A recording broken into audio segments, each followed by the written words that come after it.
انا طلعت على التلفزيون الاسرائيلي واتمنعت من دخول فلسطين، مش كده وبس، انا تقريبا كمان اتمنعت من דחול מصر. גם הבלוגר המצרי, מוחמד אקרב, ביקר בישראל בסוף 2023, בימים שלפני מתקפת 7 באוקטובר.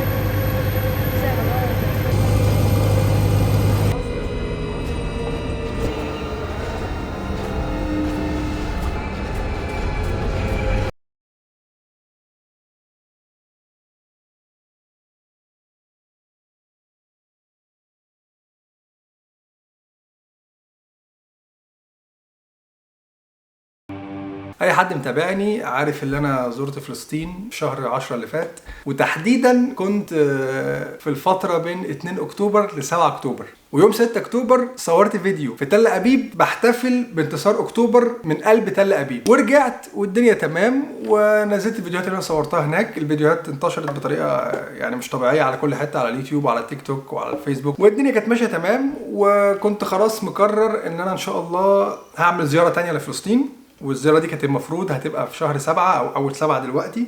كنت خلاص محضر نفسي ان انا هعمل زياره تانية لفلسطين ان شاء الله، وان انا هزور كل المدن الفلسطينيه اللي انا ما زرتهاش. يعني انا كنت عامل حساب ان انا ازور بقى رام الله، حيفا، يافا، عكا، الخليل، جنين. يعني كنت عايز اعمل لفه كبيره في كل المدن الفلسطينيه اللي موجوده، وخلاص مؤقلم نفسي على كده. لحد من اسبوعين تقريبا لقيت صديقي فلسطيني بيكلمني من فلسطين الساعه 11 بالليل. محمد، اطلع على الفيلم اللي بعت لك اياه بتاع التيك توك وارجع لي. دخلت على الفيديو لقيت القناه 12 الاسرائيليه عامله تقرير عن زيارتي لفلسطين. גם הבלוגר המצרי, מוחמד אקרב, ביקר בישראל בסוף 2023, בימים שלפני מתקפת 7 באוקטובר. الحاجه اللي تلاحظها هنا في تل ابيب ان الناس كلها في الشارع بتشرب حشيش. מרחובות תל אביב הוא מציין את החג הלאומי המצרי, 6 באוקטובר, שמסמל בעבור המצרים את ניצחונם על ישראל במלחמת יום כיפור. ازاي انا دخلت من مطار بن جريون، وازاي انا ضحكت عليهم وقلت ان انا داخل سياحه وداخل ازور المسجد الاقصى، وما اكتشفوش ان انا يوتيوبر وما عرفوش ان انا عايز اصور فيديوهات هناك، وان انا نزلت يوم 6 اكتوبر في تل ابيب، واني قلت ان انا جاي احتفل في تل ابيب ب 6 اكتوبر. ودخلت لقيتهم عاملين كده مش عارف مظاهره ولا احتفال، فدخلت عليهم وقلت لهم احنا علمنا عليكم في 73 واحنا كسبناكم مش عارف ايه، وايجيبت 2-0. وقلت في الفيديو ان انا هاجي مره تاني ان شاء الله، وهرفع علم مصر وهمشي بعلم مصر كده على كتفي في تل ابيب عادي جدا، ومحدش يقدر يعمل اي حاجه. طبعا انا كنت اتمنى وكنت يعني من خططي ان انا كنت اصور الفيديو ده بعلم مصر، ان انا امشي بعلم مصر في شوارع تل ابيب احتفل بذكرى انتصارات حرب اكتوبر 73. בשבוע שעבר שלחנו למשטרה חלק מהסרטונים הנמצאים فتقريبا الموضوع ده استفزهم، يعني هو استفزهم شويتين ثلاثه، ان ازاي حد مصري ماشي في وسط تل ابيب ضحك على الامن بره وما اكتشفوش اي حاجه، وان انا دخلت كده عادي بعمل اللي عايز اعمله وصورت اللي عايز اصوره، وقعدت اهزق فيهم واشتم فيهم. سلام. علم الشواذ وعليه يعني علم اسرائيل دخل في عالم شواذ. يليق بيكم والله يعني يليق بيكم. فعملوا تقرير على القناه 12 الاسرائيليه، وقالوا ان هم هيرفعوا التقرير ده للامن بتاعهم، ويحاولوا يحققوا انا ازاي دخلت وازاي عملت كل اللي انا عايز اعمله ده ومحدش عارف يوقفني، وان هم بقى اجمد مش عارف امن في العالم واكبر نظام، وان يوتيوبر مصري دخل ضحك عليهم وصور اللي عايز يصوره وعمل اللي هو عايز يعمله. فانا المفروض كنت خلاص يعني زي ما بقول لكم كنت خلاص محضر نفسي ان انا نازل اول 7 ان شاء الله الرحله اللي انا كنت عايز اعملها.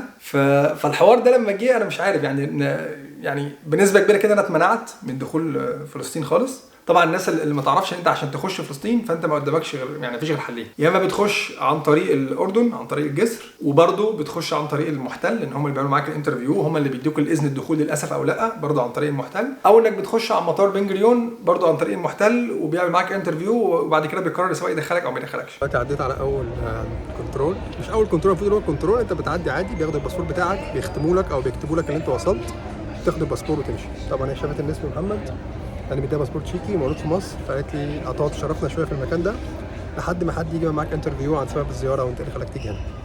فمش عارف لسه هقعد قد ايه ولا ايه اللي هيحصل معايا، فخلينا قاعدين شويه ونشوف اللي هيحصل.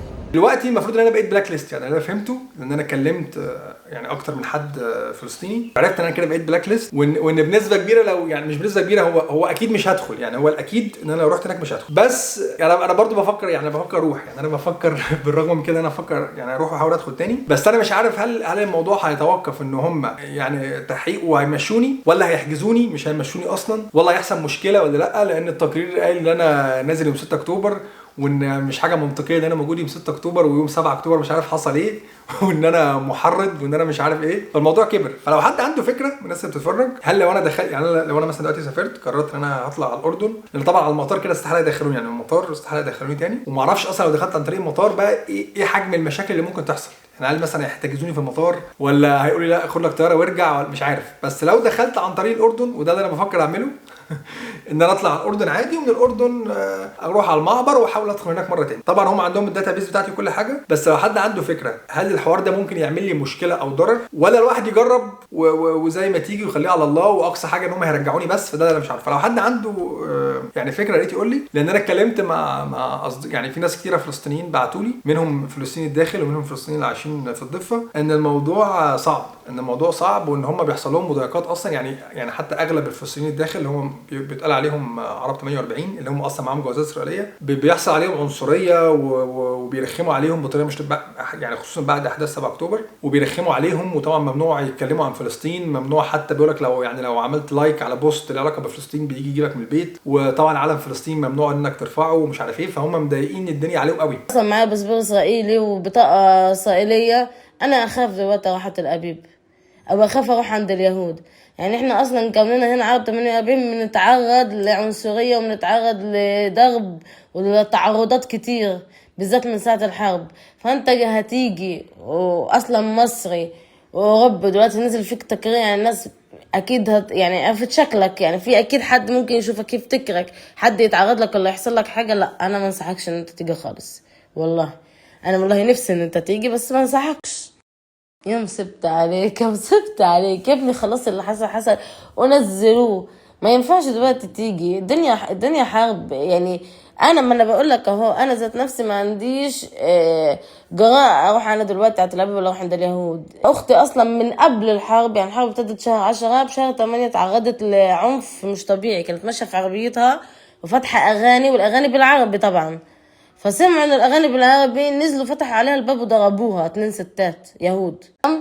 وفي عنصريه دلوقتي ضد العرب، عرب 48، وانت تنزل وطبعا لكنتك بتتكلم مصري. في ناس كتير تفهم مصر على فكره، يهود بيعرفوا مصر، لانه في يهود اصلا من اصول مصريه، تمام، ويسمعوك وانت بتتكلم وقاعد بتصور. وكمان نزل اصلا فيك تكرير، فممكن حد يشوفك يعرفك ولا يتعرف عليك، تحط نفسك في اذى ليه، او يحصل لك حاجه بعد الشر ليه، او حد يتعرض لك، او حد يضربك، او اصلا علشان الحاجات اللي انت منزلها وتكرير النزل. يعني البوليس يصدر حكم بسجنك ولا مش عارفه بصراحه، انا مش عارفه ممكن ذكروا ايه. هل هم بقى بيعتبروه تحريض؟ هل هم بيعتبروه انا دخلت هزقتهم اديتهم على قفاهم؟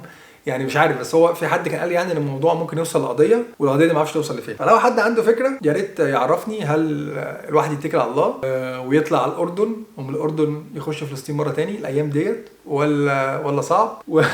وحاجه تاني بقى، ان انا لحد دلوقتي لسه ما نزلتش مصر. يعني انا من ساعه ما رحت فلسطين لحد دلوقتي، الكلام ده كان شهر 10 اللي فات، احنا دلوقتي في شهر 7، احنا داخلين في سنه تقريبا، ما نزلتش مصر. ما اعرفش هل ممكن يحصل لي مشاكل في مصر ولا لا، خصوصا ان الفيديو بتاع، يعني انا صورت هناك 5 فيديوهات في فلسطين. الفيديو يعني خصيصا بتاع تل ابيب اللي انا صورته في تل ابيب، اللي انا كنت نازل مش عشان يعني انا بقى مطبع مش عارف ايه والكلام ده، اللي انا كنت نازل يعني اعمل تجربه جديده. الفيديو ده جاب على اليوتيوب عندي حوالي 2 مليون فيوز. على التيك توك في ناس طبعا خدته حطته في كل حته، مجموع الفيديوهات على التيك توك مثلا معديه 10 مليون، فتقريبا يعني الدنيا كلها شافته. مش عارف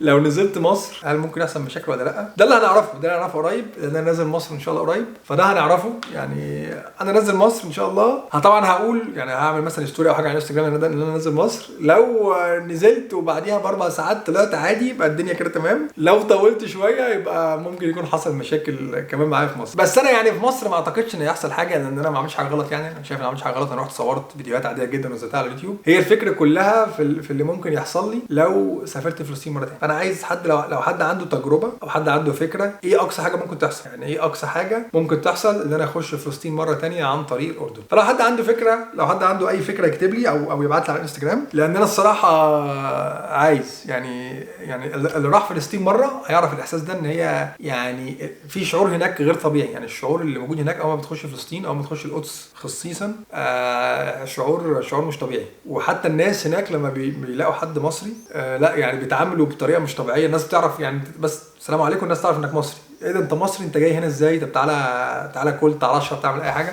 فلا فجو تاني خالص. فانا ان شاء الله ناوي، يعني انا ان شاء الله ناوي، بس زي ما قلت انا مش عارف ايه اللي ممكن يحصل. فلو حد عنده فكره عرفني، وان شاء الله باذن الله نعمل زياره تانية لفلسطين ونصور فيديو ان شاء الله في كل مدينه فلسطينيه.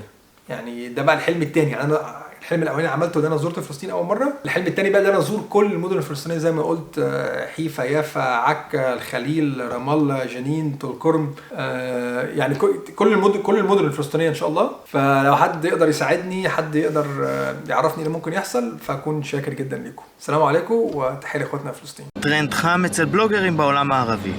כניסה לישראל והפצת תעמולה אנטישמית מתוך שטח המדינה.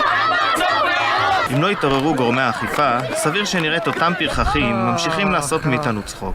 بس يلا تتعود ان شاء الله مش تبقى اول زياره، ونيجي تاني تل ابيب المحتله بعلم مصر.